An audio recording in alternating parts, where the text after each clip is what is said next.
Pejim-baovao hafa tanteraka kosa indray dia karoan'ny polisy fatratra amin'izao fotoana izao io resaka arovony Iva rivo fanantenana Daniel tsoina amin'ny anarana hoe Iva izay nanodikodimbola amina miliara maro tao amina banky iray tetsy Tsimbazaza.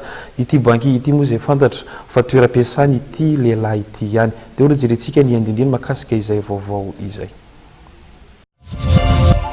Karoan'ny polisy misanany adelika behivavy resaka arovony Iva rivo fanantenana Daniel na Iva no niraraha halatra vola amina miliara tao amin'ny banky iray tetsy Tsimbazaza. Efa taona Iva ary mpiasa amin'ity banky ity ihany araka ny loharanom-baovao avy amin'ny polisy pirenena.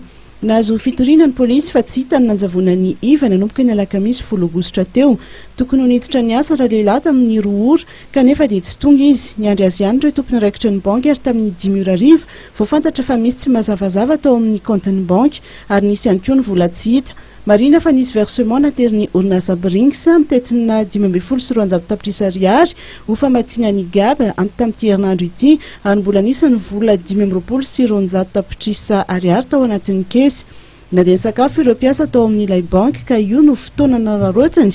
Izay raha teo moa no mitana ny fanalahidin'ny fitoeram-bola ka tamin'izany no nakany ireo vola be ireo no tanterany tamin'ny fiarany Renault Clio mitondra laharana 9880 TBB amin'ny loko gris métallisé ireo vola mirofiny. Manentana ny vahoaka ny polisy pirenena mba hanome vaovao mahakasika ity lehilahy ity fa ho raisina tsiambaratelo ny mombamomba azy.